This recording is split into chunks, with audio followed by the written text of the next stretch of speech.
leading you down the road to optimal living with Dr. Kevin Wallace and Dr. Zahara Sundermeyer. The doctors will focus on the foundations of health and newfound therapies you may not even know existed. Come join us on the path to your optimal life. Now, here are your hosts, Dr. Kevin and Dr. Zahara. Hi, good morning, everybody. Happy Wednesday. Yes, hello to all of our followers on our lovely media here. So, I know. great day. It's like I think we're all still in shock that I can't, that I haven't done anything criminally wrong, and I don't have an ankle bracelet, and I still can't leave. I think we're all shocked like that. Well, there's that meme going around on Facebook. Have you guys seen it where it says basically like, I feel like Earth just sent us to our room for doing something wrong? Oh yeah, I agree with that.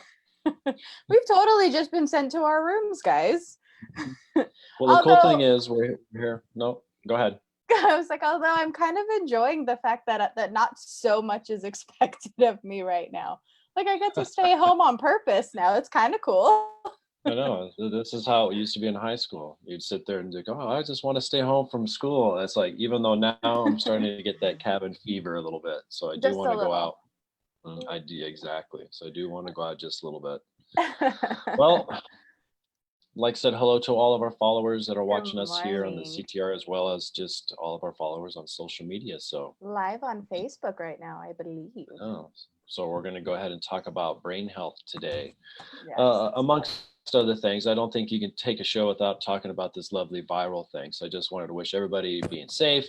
Take this normal precautions. We talk about certain things, just making sure your immune system stays functioning, all the social distancing, washing your hands, and just making sure that when we do come out of this, we have a better introspection into what it means to be a human. So Cameron and I were just talking about some of those things. Just love thy neighbor and put all the things aside that are doing us harm, both physically, mentally, emotionally. Get past this and hopefully be better human beings. Yeah, be helpful towards others too. There's all those really sad posts recently about, the elderly population and people just that are having a hard time getting stuff because everybody else is getting stuff. So just help someone. Well, local. Yeah, go ahead. I was just gonna say, just be human, be helpful. Yeah. So today we're going to hopefully lighten it up, talk about brain health. So when we finally do get past this lovely COVID-19, we can go back to. Yeah, we can go back to semi-normal and actually have brains that now will go ahead and let us actually pick up our businesses and be entrepreneurs again. And I know. be able to work a little bit harder. Everybody's getting completely affected by this. We have a lot of friends that are out of business right now, out of work right now, hoping for unemployment. It's definitely a very interesting time. Yeah. And so, everybody feels a pinch in that regard. So, again, the practice that I started up here in Tucson was fantastic. And all of a sudden, like a grenade went off and it's like, all right, we'll see what happens. What happens.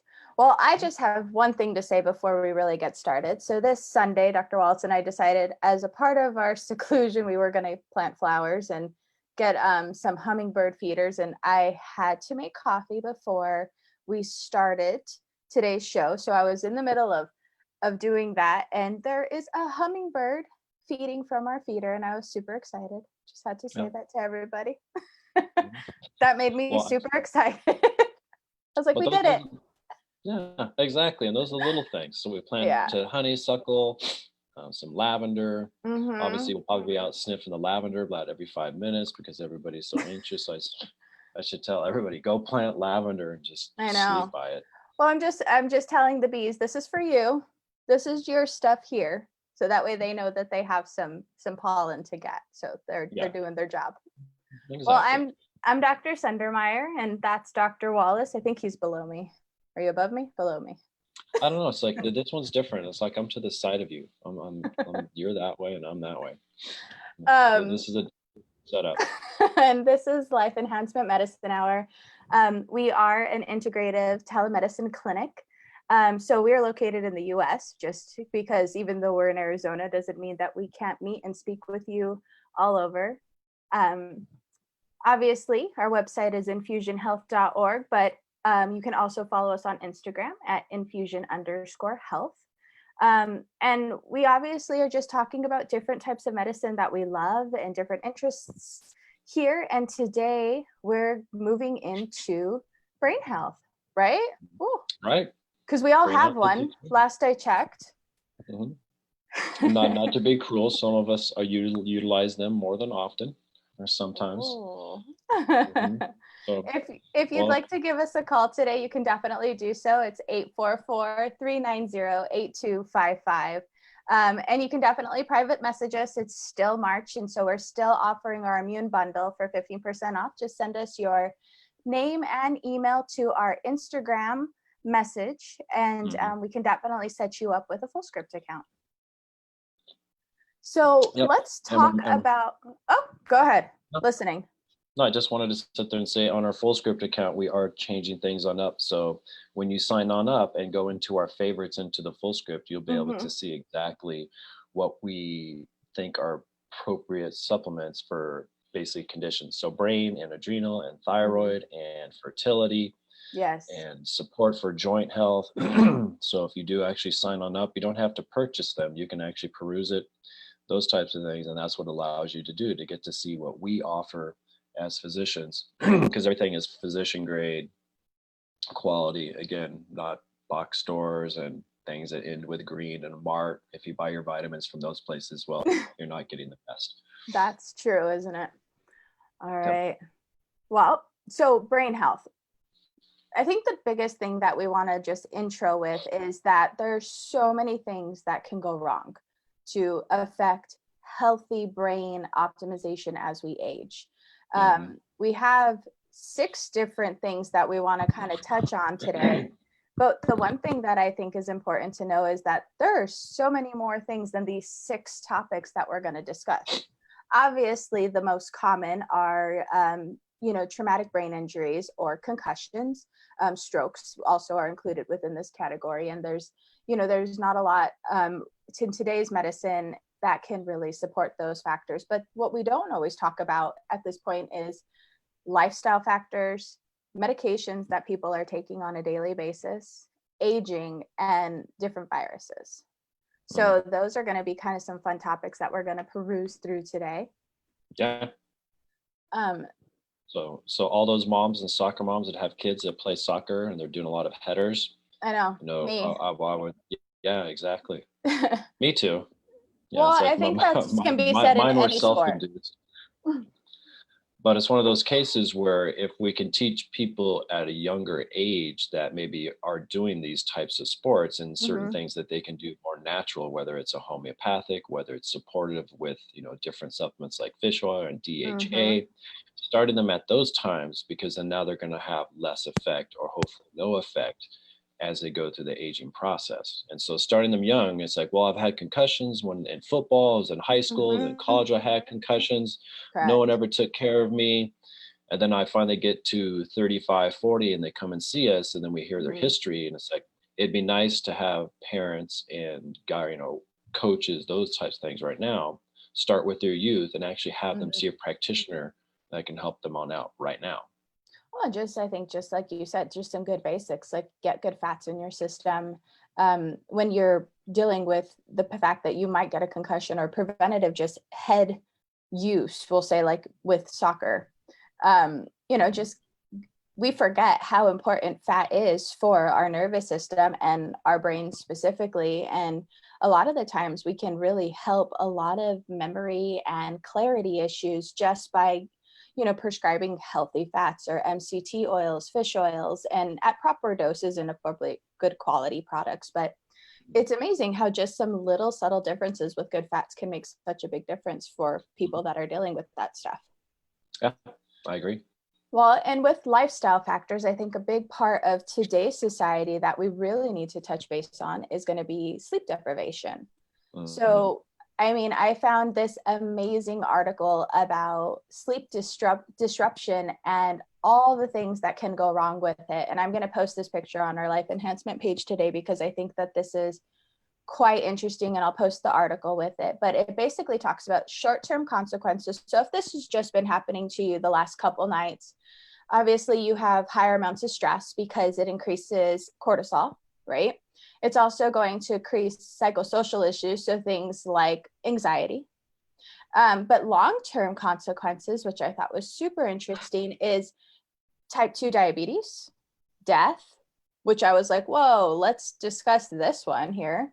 Because of course, lack of sleep, lack of healing, your body doesn't regenerate effectively, right? But also things like cardiovascular disease and cancer and, so all these different things because of sleep. And so just imagine the impact on our cognition because we're not sleeping. And of course, all of those psychosocial issues like anxiety, depression, mood imbalance, nervousness, is it all associated with sleep? I mean, it's not always the root cause, but it's definitely an amplifier of some situations that I think are really important. And over time, sleep disruption causes decreased melatonin production. And melatonin production is a part of our natural circadian rhythm, which I think is super important to be aware of, because I have so many patients that tell me, well, I don't want to take melatonin because I think it's habit forming. And I'm like, well, so is diphenhydramine and Xanax and all the other things that people get because they can't sleep. And I actually think melatonin is a fantastic fix for a lot of people to support today's common. I have a tablet and I read off of a tablet at bedtime. Or, I have really high above the head ceiling lights every day in my house, and it affects the way my my body's natural melatonin releases. And so sleep, guys. So definitely. So melatonin also has the benefit of being our body's one of our main antioxidants. And so, you don't get that with diphenhydramine or Ambien or these other things that obviously change the brain chemistry. So melatonin has other effects rather than just helping induce sleep. So as well as with the brain, which I found out yesterday, it has a thing called a glymphatic system. And so we found that as we sleep as well, our brain will actually detoxify. So it has a different mechanism that when we go into sleep, it actually has ability to drain. And so our brain is like anything else. It creates toxicity and it utilizes oxygen and mitochondria. Right. And so when those things obviously create waste, they have to get out. And so for only sleeping 4 hours a night, well, it's like they're suggesting that this glymphatic system cannot drain fully all the toxicity of the brain, and that will accumulate and accumulate and accumulate even more and even more. And so another reason to go ahead and get 7 to 8 hours of sleep, possibly more, is exactly for that. So again, like Dr. Sundermeyer said, that these articles and little links will be posted on Life Enhancement, just because brain health, I think for us, is probably the most important thing. Because with Alzheimer's and all these other diseases that don't kill us like right away, but obviously lead to years of debilitation, that's correct. For me, that just sucks. Well, and so everyone that's reliant on the PM type over-the-counter pills are all taking diphenhydramine, because even if they know it or not, and what we've learned too is that diphenhydramine can actually decrease our mitochondrial effect, and in turn that's a systemic effect. So it's not just our brain health at this point, this is our heart health, and this is our liver health, and this is our muscle integrity and health. So I think that things like that are just really important to know. So medications do play a huge role in dementia down the road or in poor cognition down the road, and obviously sleep is one of them.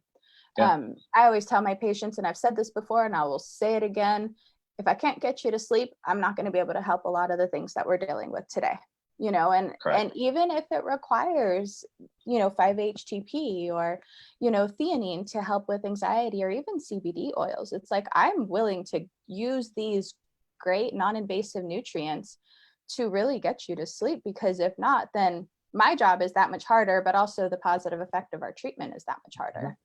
Yeah. So, and we just have to retrain them. It's like, sleep is okay. We don't have to feel like we're being productive, 19 hours out of the day, and we only get 5 hours of sleep. That's like, sleep is okay. It's like, I'll sleep when I'm dead. That whole concept. It's like, no, actually, you'll be dead a lot sooner. That's now studied. So my, what is she? She's like almost 2. Her birthday's in July. My, I don't know, 19, 20-month-old niece is fighting naps right now.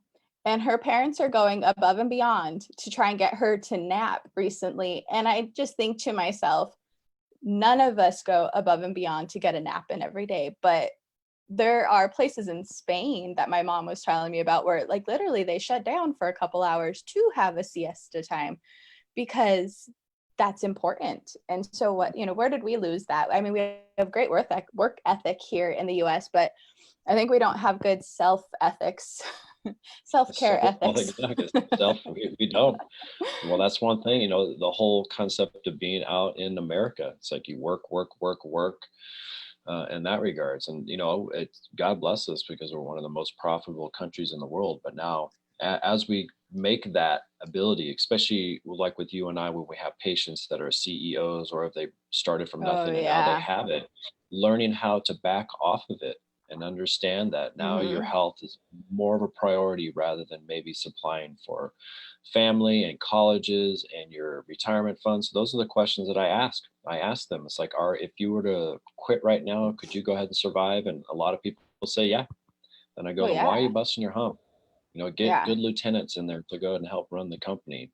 Learn how to go ahead and take a time off in those regards. So, that is definitely important in regards to sleep deprivation.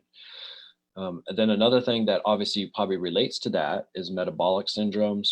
Everybody's having, improper nutrition and, obesity, these types of things. And that's all inflammatory. Those things, it just doesn't stop at the neck. No, it totally, my brain just is here, guys. That's all I can say right here. Right. So it's like inflammation doesn't just also they circulate to the neck, and to the carotid artery, all these other things, and turn back around and go, no, we can't go into the brain. And so it goes into the brain. So when we're eating improper and we have more adipose and we have inflammatory cytokines, these things pass, the blood-brain barrier and get into the brain, and that creates inflammation into the brain. So, when we tell people like, well, you have diabetes or you have a metabolic syndrome, I mean, it's affecting the whole entirety of your system. So we have to be able to take care of that. And now the concept of brain health switches because now obviously we have to take care of maybe some other comorbidities and help them out, and the brain function will go ahead and restore. If someone comes in and has diabetes or metabolic syndrome, I just can't throw Bicopa at them and sit there and say, yeah, just take this. This is where the studies say the milligrams and your brain health will restore. And then they come back to me all pissed because it didn't their work. glucose are still above 200. Yeah, exactly. So we have to take care of all of that other stuff.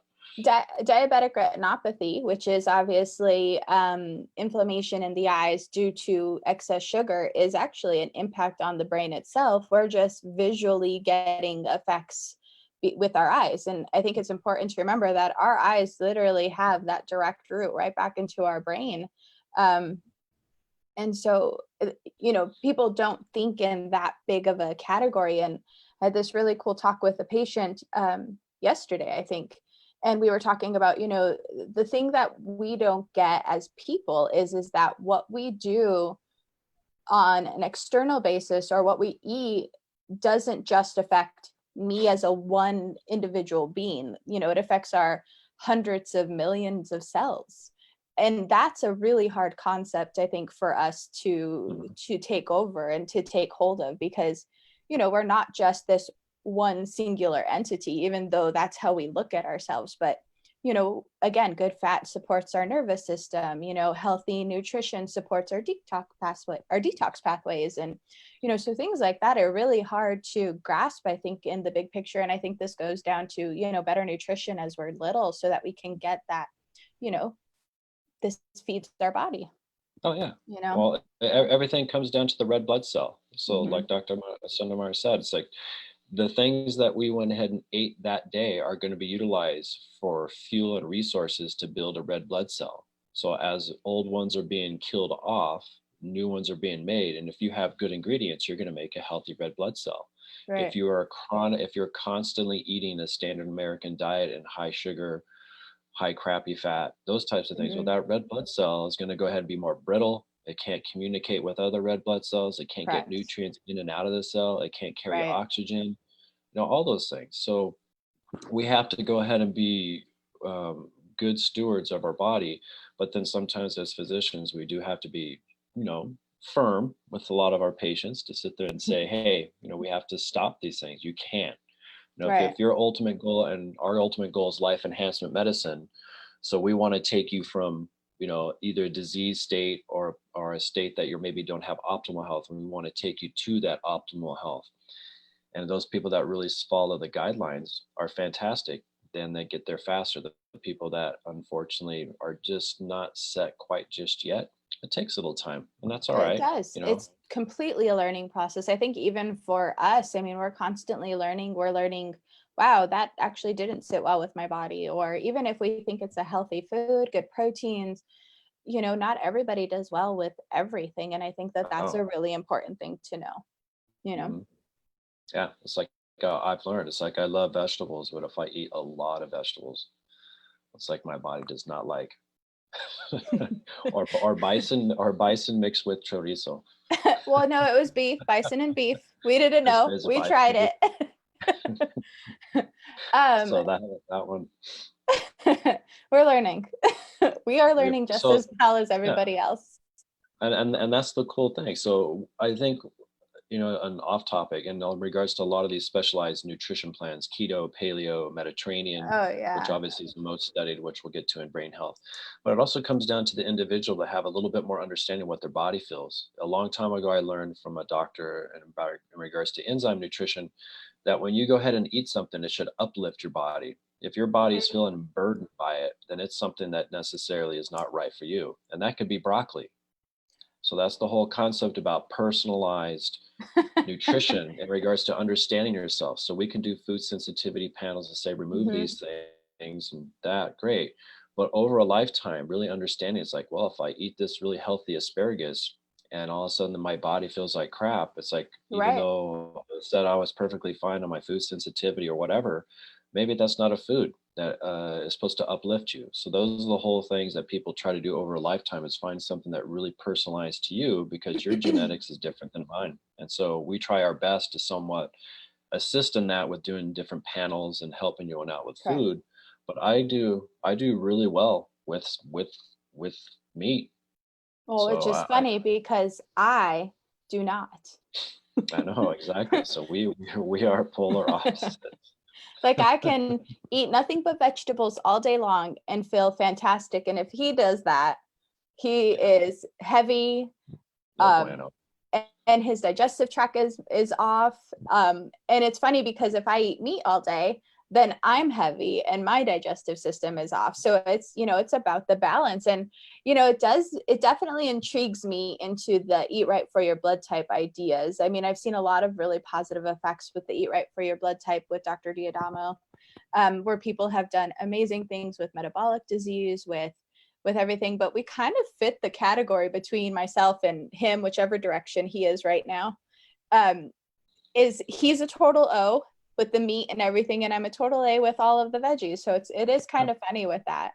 But opposites attract. Let's talk a little bit about some things that impact our brain over time, and the diseases that they cause. So obviously things like Alzheimer's and dementia are things that really are important to be cognizant of today. It's the 6th leading cause of death, Alzheimer's is. So it's killing more than 500,000 seniors every year. So that basically is indicating that Alzheimer's is more of an issue than prostate cancer and breast cancer combined. But it's not something we talk about as much because it doesn't happen until we're elderly. And, it's kind of like, they just have dementia. But instead of treating it like we treat breast cancer and prostate cancer, where we're so proactive about it, we don't really consider that it's an inflammatory disorder. It's a neurological disease, but we don't treat it. So there's this really cool study that talks about even things like gum infection. So gum disease, when genetically engineered to have Alzheimer's, let me repeat this.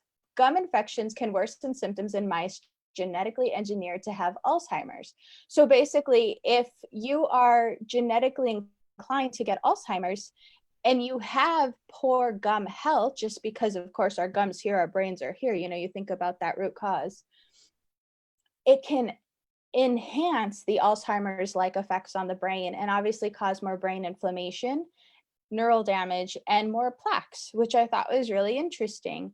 So it's talking about just like, again, these lifestyle things of basic teeth, oral care. I mean, that made me want to go to the dentist. Yeah. Clean my mouth. Tell me what's wrong with all the things. Well, But I agree. yeah, well, I know we both need to go to the dentist.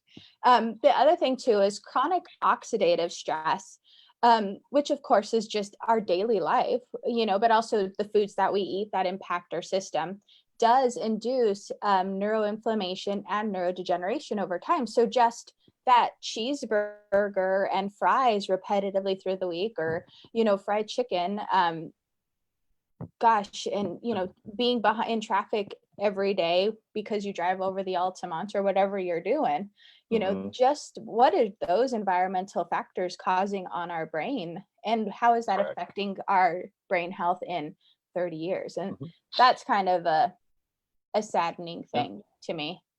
Yeah. Well, it is. So we have our patients that come in, and we talked about the theories of aging. So the free radical theory, the telomere length, programmed cell death.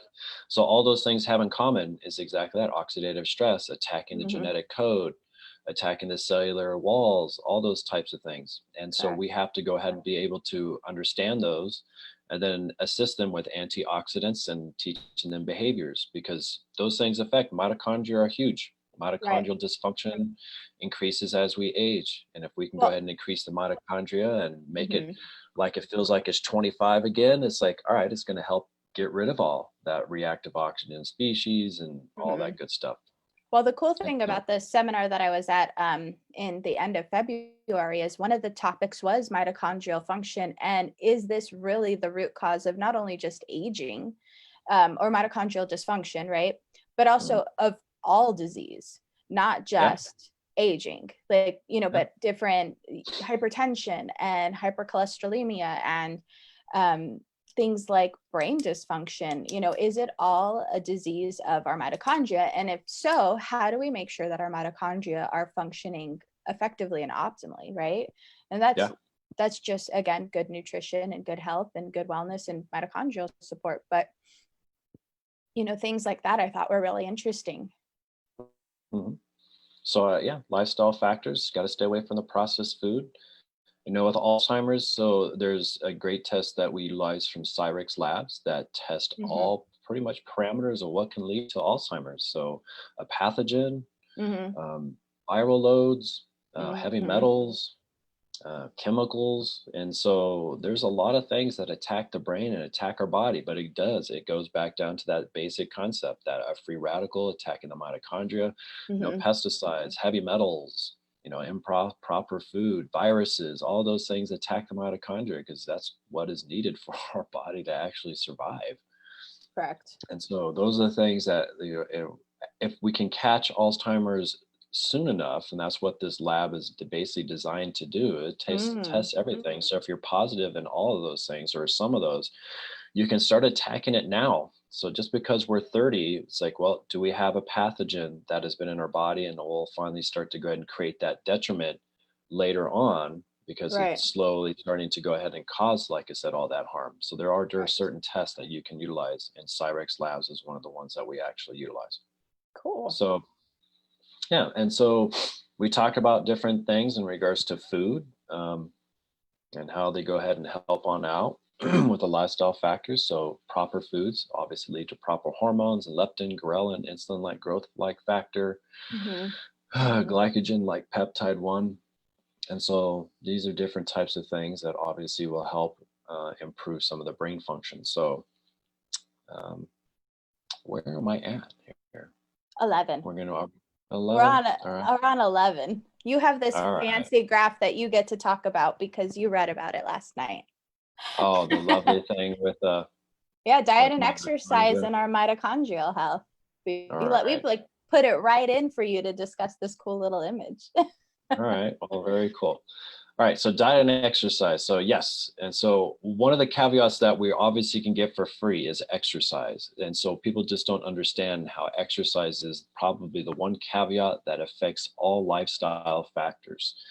And so we can somewhat, they did a great study in regards to having a standard American diet and looking at blood markers with exercise, and a standard American diet without exercise. And they found out that in the exercise group, even though they ate unfortunately unhealthy, that a lot of their markers would stay pretty much in the normal ranges as compared to people that did not exercise at all. So exercise has a huge, huge effect upon the mitochondria. If you have a proper diet, proper exercise, it will obviously empower the mitochondria to work a little bit better, get oxygen, clear itself out of all of its garbage. Our muscles actually make other hormones. It's just not for us to move our body. It's like it actually makes hormones like myostatin, these different types of things. But then what it does, it increases brain-derived neuroprotective factor, IGF-1, which actually increases the synaptic, basically plasticity. So if we think about our body is supposed to be fluid. Things are supposed to move and get in and out of cells, and the plasticity of things are supposed to be appropriate. So if we have a very brittle system and we don't have maybe enough exercise or diet or fats to actually make a healthy red blood cell with that phospholipid bilayer, and now it's all brittle, well, the plasticity actually starts to go ahead and go down, and we have better, now after that, better cognition. If we don't eat proper and we don't exercise, this increases that reactive oxygen species. And that's when you start to go ahead and see possibly epigenetics rear its ugly head, more inflammation. Correct. And so we want to make sure that part of our, obviously our foundation, everything goes back to the foundational component is diet and exercise. And so I can't stress enough exercise. Doesn't matter how old you are, how young you are, there are things that can be done. I don't care if you're in pain. It's like there are things that actually can be done to go ahead and improve all of those situations with exercise. Right. So, and obviously being in the field for as long as I have, it's like I've seen, you know, dramatic things happen when people exercise. And I think even in our practice since we started, when people really adhere to the 5x5 exercise that I give probably almost all my patients, if they adhere to it, they always come back in about 30 days and go, you know what, I feel so much better. Just doing it's amazing those what 5 circulation basic can do. exercises. Absolutely. Well, and I think this also goes back to, there are so many things that can affect our epigenetics. I mean, there's that concept of dirty genes. There's a book out there named Dirty Genes, and it basically goes into anybody can have dirty genes, whether you have genetic polymorphisms or not, right?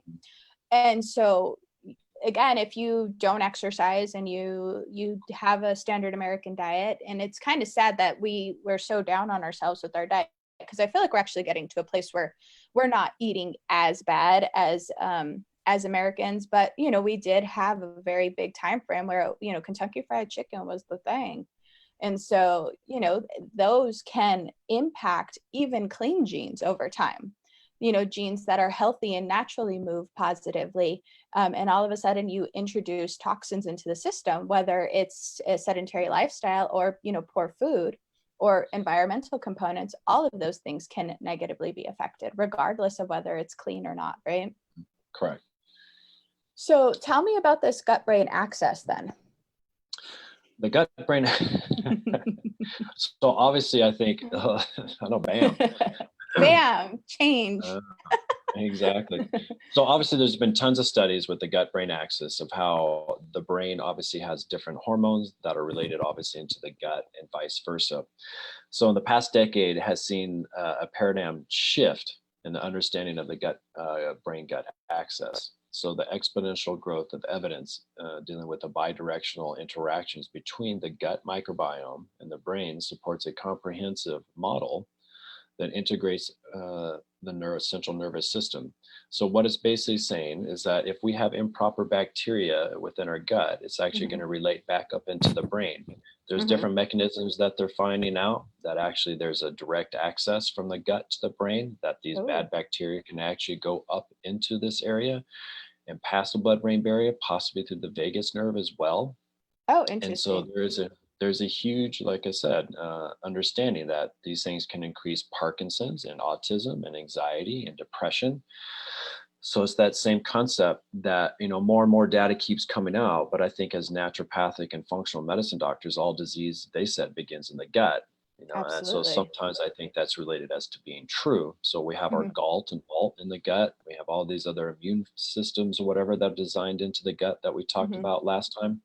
But now if we have these improper pathogens creating their byproducts, well, these byproducts just don't stay there. They circulate throughout the system and actually can create, like I said, disease processes. So it's the Right. same concept that we talked about earlier. Someone comes in and they have brain fog, and we sit there and hear about possibly their history. Well, do we need to do a comprehensive stool analysis, those types of things to find out Right. what is going on with their microbiota in regards to a pathogen that might be related with this gut brain axis.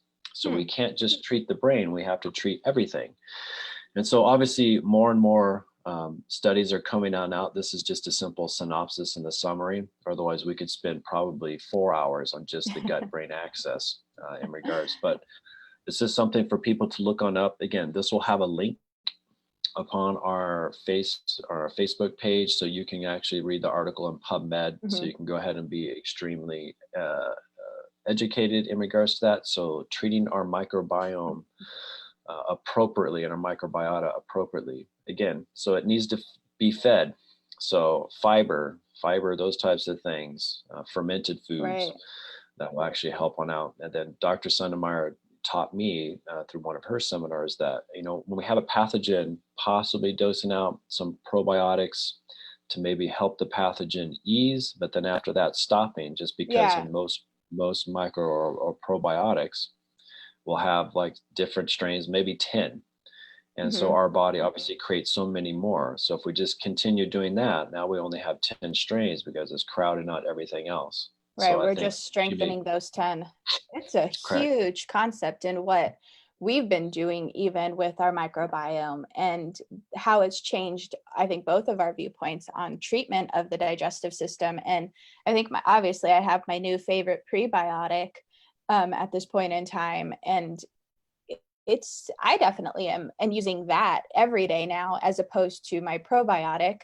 I do intermittently take a probiotic when I feel like my digestive system, like I've eaten something inappropriately and I feel like I have a little less control over what I've just put into my system. Like when we have, like Indian food and I go a little crazy on the buffet.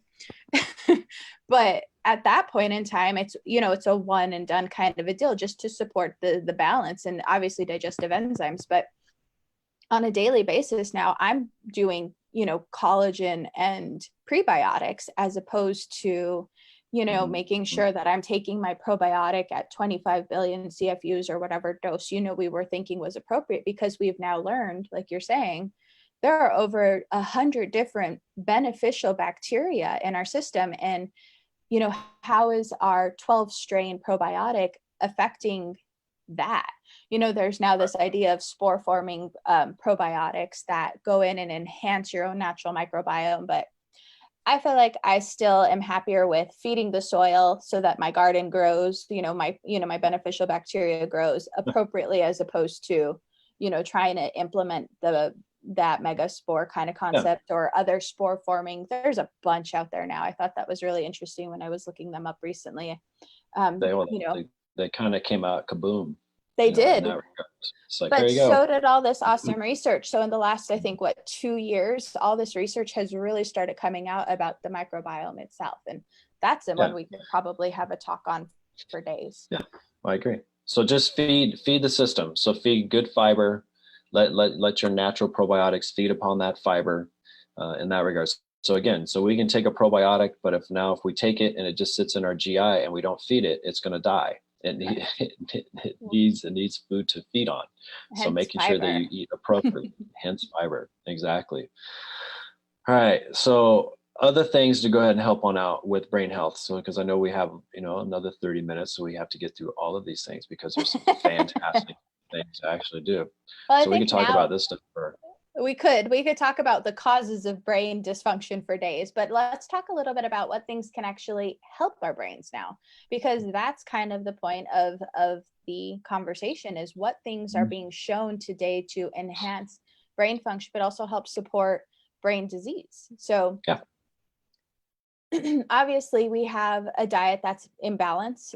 So we've been talking about how important diet is today when it's associated with our brain health and obviously our body as a whole. And, the biggest and most studied diet of this at this time is the Mediterranean diet, where it's a combination of healthy fats, good fiber, good proteins. And obviously we can't all eat like the Mediterranean does, but it is interesting that when you create this certain structure between fat and carbohydrates and protein, that you create a really healthy, intake for our body. And not only is this really beneficial with cardiovascular disease, it's amazing in a fertility world.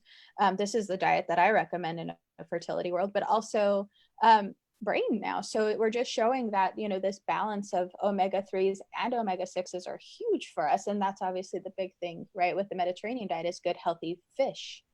And those fats from the fish, those omega-3s. So yeah, exactly. And making sure it's wild caught. Like don't sit there and go to the grocery store or whatever and get Atlantic caught salmon in that regard. So we just have to make sure that people are fed appropriately. So Mediterranean, like I said, the most studied, obviously it is the most studied, but when people have a certain lifestyle or certain diet that they want to eat, we just make sure we can go ahead and add in some extra stuff. Because when people can be vegetarian, but that can be a carbitarian where they're just eating pasta and bread. Oh, yeah. So we have to make sure that they are incorporated with the other things that the body needs, especially healthy fats. But carbs are not inherently bad. So our body needs carbohydrates to actually function 100% in that regards. So herbs, obviously, it's like there's a great study that I'll post that has all the herbs that can help the system on out that I found on PubMed. But this one was interesting. They have a combination of ginkgo biloba, Polygia tenuifolia, and Lycia fructis for the widely studied neuroprotective properties. And so the results basically showed that it associated with increased memory, cognitive function, and decreased necrosis. And so these three, I just recently found out. I knew ginkgo, but I did not know the other two. So I'm interested to go ahead and learn a little bit more, maybe make a tincture of these. But then there's a list of continuation of herbs, and there are a lot. And so what I'll do is I will post this upon our Facebook page. So everybody that's interested, because there is everything from withania that we utilize a lot of, to angelica, ginkgo. Well, and I remember that ginkgo was huge with brain dysfunction because of its enhanced circulation to the brain itself. Correct. So, I mean, obviously you increase blood flow, you increase better oxygen, you increase better nutrients to the region. So that's always fantastic with one of ginkgo's mechanisms. But the cool thing is we obviously also have things like, like you were saying, is I think even huperzine is in there, which was shown to enhance learning and performance in adolescents because it actually decreases inflammatory markers in the system, which of course increases inflammatory markers in the brain. It also was protective against excessive GABAergic. I'm not going to say that word right. Let's just put it that way. GABAergic. There's not even N in it. I don't know. Transmission, right? So it actually had anticonvulsant activity is basically what it comes down to. And obviously all of these positive anti-inflammatory effects of the huperzine A was also shown to be helpful with Alzheimer's patients with the progression, not necessarily the progression of the disease, but how they kind of came back a little bit with better learning and cognition. So I thought that was a really cool component and of nutrients that can be beneficial. And then obviously another really awesome nutrient. Now we can talk about nutrients for days, but I picked two, which was also vinpocetine, which has been shown to improve recall and cognition after 6 weeks of intake. So, you're dealing with, of course, cognitive issues, memory function, maybe foggy thinking. Obviously my first is always fat, always enhance your fat intake. But secondarily, I mean, I'm really intrigued with what the anti-inflammatory effects of vinpocetine at this point in time. And obviously it's important to know that we talk about these things in general terms. So, when you're really looking for something that can be supportive, definitely speak with the proper practitioner about your specific case, because you might have cognitive issues and vinpocetine might help, but it might be because you have an estrogen deficiency or a testosterone deficiency. So, remembering that, or digestive dysfunction, which is causing all of your cognitive issues. So it's important that you don't just go, oh, my brain needs help, so I'm just going to take one thing for my brain. Correct. I think Well, that's the whole totality of that. Like you said, it's like someone comes in and we suspect to have a hormone deficiency. You bet. So estrogen, testosterone, vasodilators, obviously helps on that with brain function. So you are correct. Now, and what was the other one? So you had vinpocetine and. Oh, I talked about huperzine already. Okay. I did my job. But now we get to move on to our favorite category, which is obviously peptides and brain health. So we came up, now there are a bunch, but we came out with the top 5. The bad thing is we've just recently lost 2 really great ones, one called cerebrolysine and one called lutaglutide. How do you say that one? I don't remember.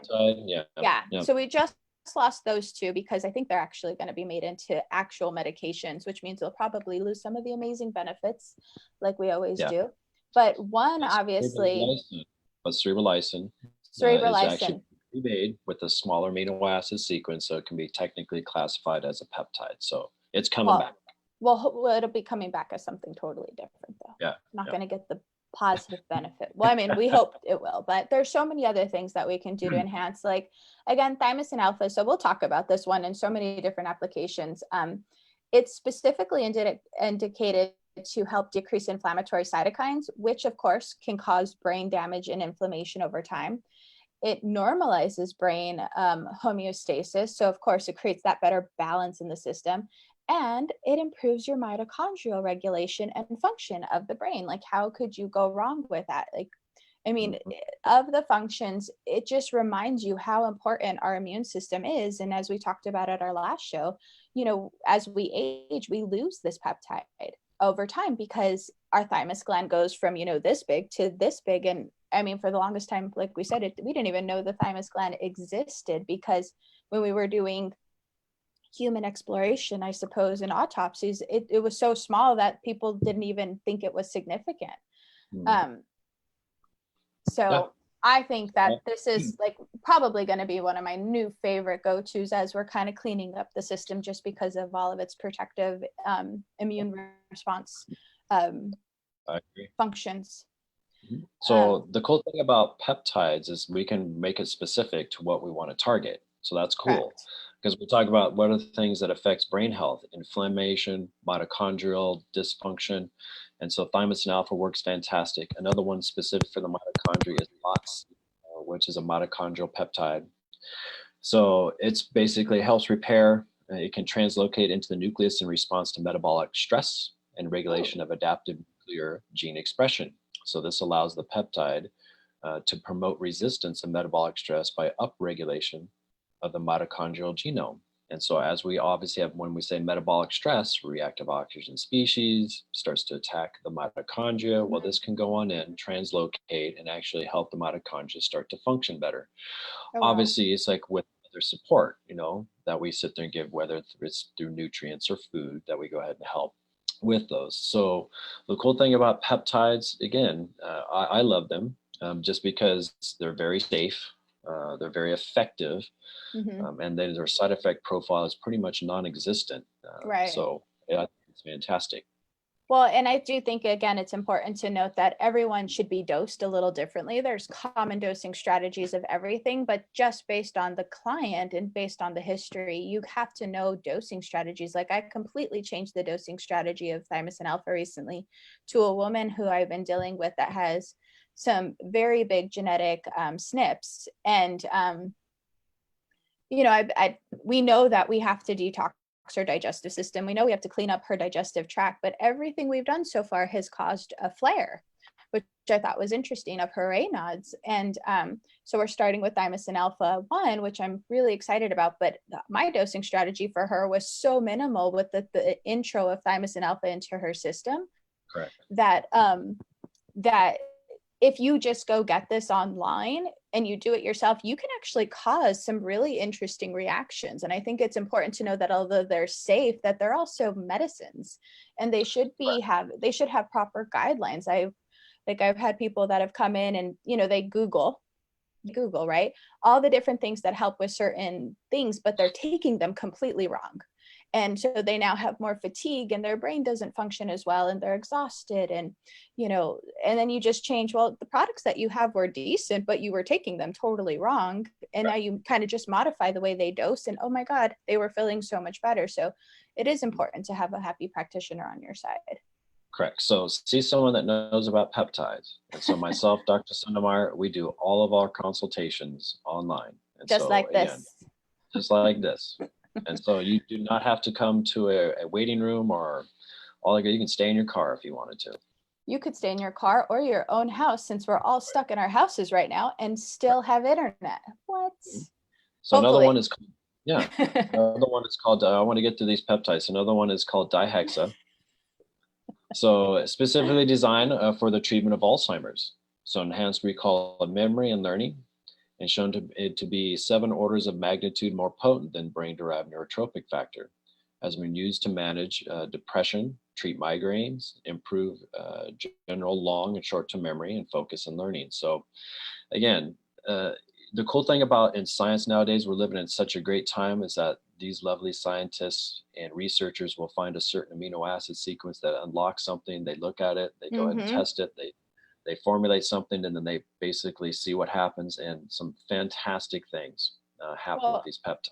And the cool thing is it's stuff that works within our system as that lock and key mechanism. My body recognizes it and it acts based on what door it opens, which I think is so cool. Obviously, at this point, the last one that we definitely should talk about, I think, is our growth hormone releasing peptides and growth hormone secreting peptides, which of course has been shown to be really beneficial with improvement of working memory and cognition.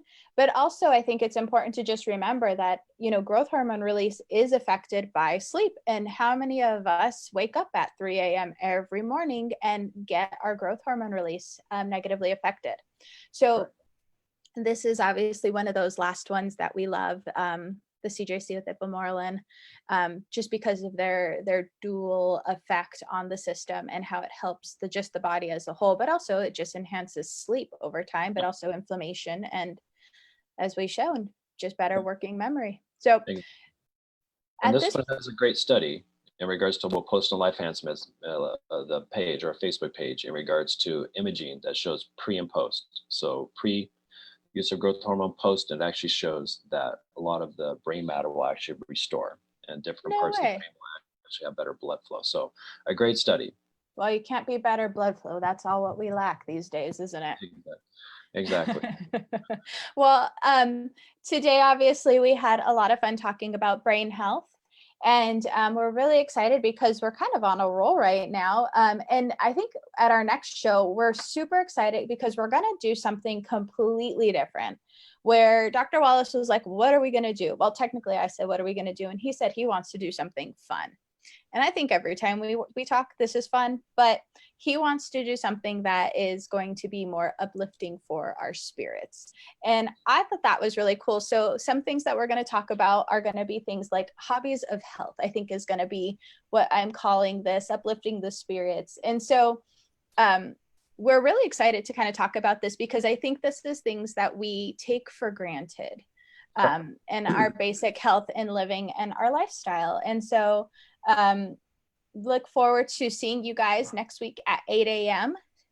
Wednesday to talk about hobbies of health, uplifting the spirit, and to get more fun information from us while you guys are all secluded at home and in lockdown and in quarantine. We're having all these fun words today, where means we're just stuck in the house. No. Well, the cool thing is, like, uplifting spirit, some things we can do as you're being locked up in your house and locked down. It's like I feel like I'm the mafia. I'm you are the mafia. I know. So these are the things that we can do, whether it means learn language, do different things like that, garden. So these things will be suggest, and some things that we do to go ahead and help us on out. Some things we can research and suggest for you to go ahead and have fun during this time. Right. But again, everybody be safe. Yes. And, don't forget to get a little movement in today. Everybody, like, some jumping jacks, some, beginner push-ups, because we all haven't done push-ups recently. And don't forget to give us a follow on our Instagram page, Infusion_health. And obviously that's where you can find us doing fun stuff, but also just fun tips. This is our Life Enhancement Medicine Hour. And I thought, this was great. This was so a good I'm show Dr. today. Wallace. You are Dr. Wallace. I'm Dr. Sundermeyer. Where am I? Am I over here or over there? Because you're over there. No, exactly. We'll see you in 1 week. And what we'll do is we'll have a joke or something. We'll have a joke. Actually, what we should do is request jokes. So next week, I would like someone to tell us a joke on our little comment feed, and we can definitely tell the world your joke. So let's see what we can get. It has to be PG. It's true. Good call. No cussing. Parental guidance needed. No cussing. All right. Disney, all right, everybody. Disney oriented at this point in time, right? Yep. All right. We'll see you in seven days, everybody. Take care. You guys have a fantastic day. You've been listening to the Life Enhancement